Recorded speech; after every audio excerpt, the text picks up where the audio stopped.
Olá, seja bem-vinda ou bem-vindo a este canal. Eu sou Noé Gomes, você está no canal Falando de História. Este é um canal em que nós falamos de história, mas juntamente com ela nós falamos de contexto atual, de conjuntura atual e também pegamos fatos e analisamos ocorrências, acontecimentos recentes e colocamos uma relação com os dias atuais. Por quê? Porque a história não pode ser uma matéria simplesmente em que se fala de nome e data e se faz aquela história enciclopedista que não ajuda em nada no nosso dia a dia. Portanto, meus amigos e minhas amigas, sejam bem-vindos, bem-vindas a todos e a todas, e é claro, já peço de antemão que você já deixe o seu like, inscreva-se no canal se você ainda não é inscrita ou inscrito, e é claro, é muito importante também deixar o seu comentário, que ele enriquece o nosso trabalho e ajuda no debate sadio das ideias. Quando for um comentário sadio, é muito importante, sendo a favor ou contra, não importa. O que importa é ter respeito, e a gente precisa alimentar a necessidade do respeito como algo importante, fundamental e essencial nas nossas vidas. Bom, este vídeo ele é uma motivação de um comentário, tá, sobre um post que nós fizemos na comunidade do nosso canal, anunciando a nossa Conexão Brasil-Portugal, que foi ao ar nessa quarta-feira dessa semana, E o Daniel pergunta, se o Ciro não tinha sido também, ao nosso ver, racista com Fernando Holliday, vereador de São Paulo, porque o Ciro chamou, colocou, que o Fernando Holliday estava tendo uma atitude de capitão do mato. E respondendo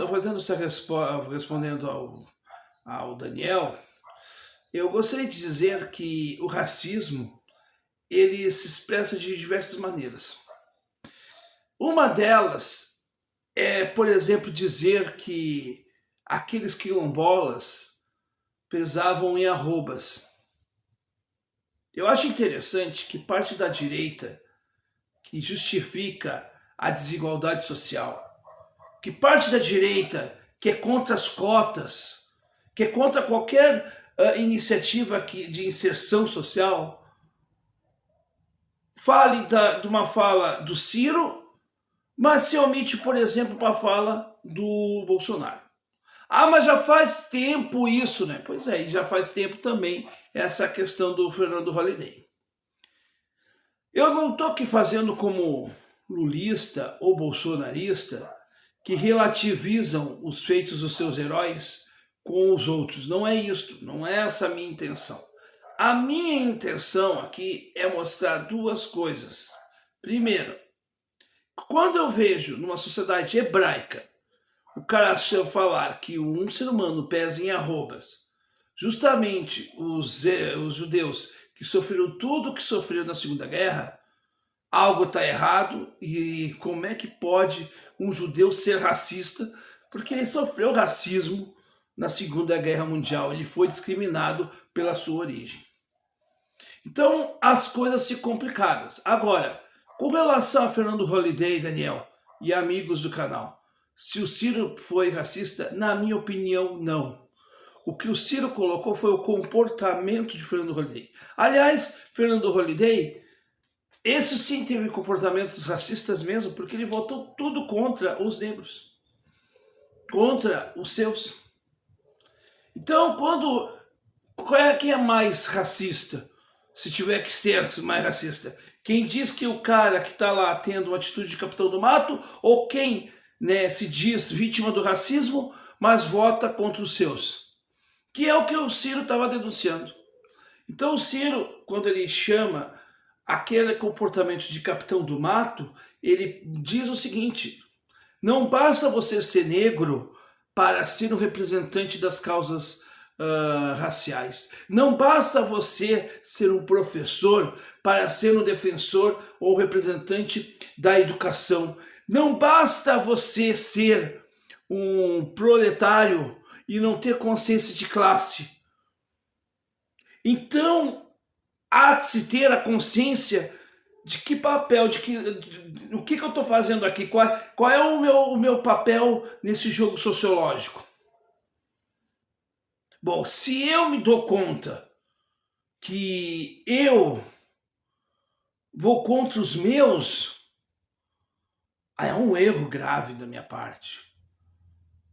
E o Fernando Holliday não precisaria ser um representante do movimento negro unificado, mas ele poderia ter consciência de que ele estando lá no parlamento, ele tem que representar também aqueles que votaram nele.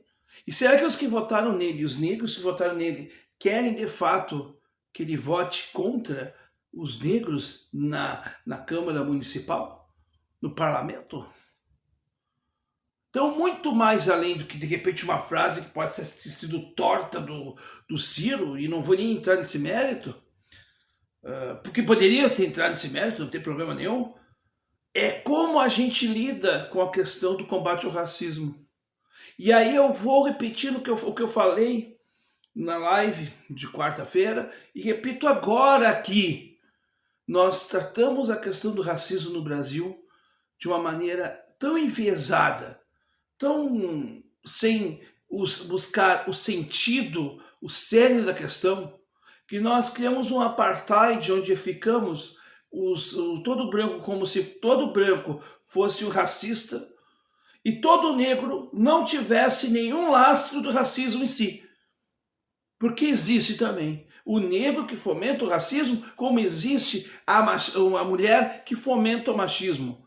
Por quê? Porque as questões étnicas, as questões feministas, as questões humanas não podem ser discutidas só por aqueles que se dizem, né, os donos da fala, aqueles que têm local de fala. Não, ele tem que ser discutido, a meu ver, e a minha opinião, tem que ser discutido abertamente. Quando nós falamos contra o machismo, nós temos que falar contra o machismo homens e mulheres.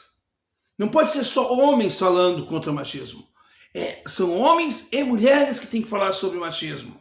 Quando nós falarmos sobre racismo, não é só negros que devem falar sobre o racismo, mas tem que ser tocado isso entre brancos e negros, negros e brancos, e dizer o seguinte, que a discriminação por cor de pele, por religião, por qualquer característica que não seja igual à sua, isto é um ato contra a civilização, mas mais do que nunca é um ato contra a humanidade.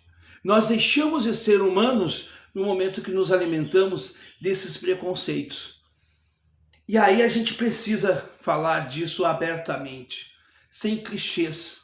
E dizer sim que a vida do racismo no Brasil, o racismo do Brasil, ele é velado, por uma boa parte do tempo sempre foi velada, e que hoje ele é um pouco escancarado porque o ridículo se tornou bonito e o absurdo se aceita socialmente, mas ao mesmo tempo nós precisamos dizer que o combate ao racismo se dá com políticas públicas efetivas.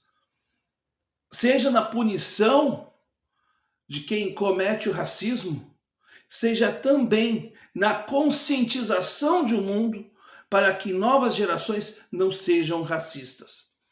E o que Ciro colocou lá atrás é que Fernando Holliday, como muitos talvez negros do Brasil, alimentem o racismo, mesmo que seja de forma inconsciente, ao ter posturas que talvez não ajudem o fortalecimento, né, e a inserção desses que fazem, né, e que são muito mais numerosos, e numericamente falando, a população negra no Brasil é muito maior que a população branca. Mas por que essa população negra ainda é subjugada?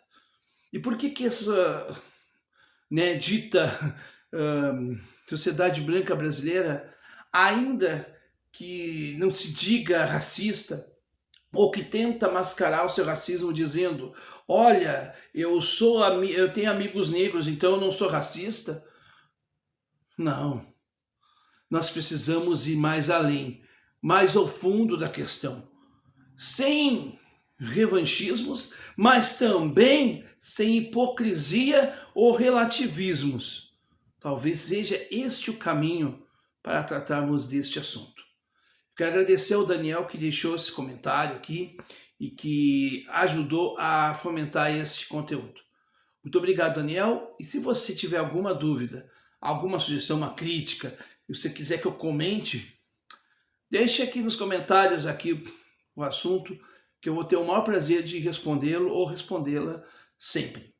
Diálogo, reflexão e muita, mas muita paciência para com aqueles que ainda não acordaram com a realidade. Não é fácil a lida nesses dias de hoje, mas a gente não desiste nunca. É isso, gente.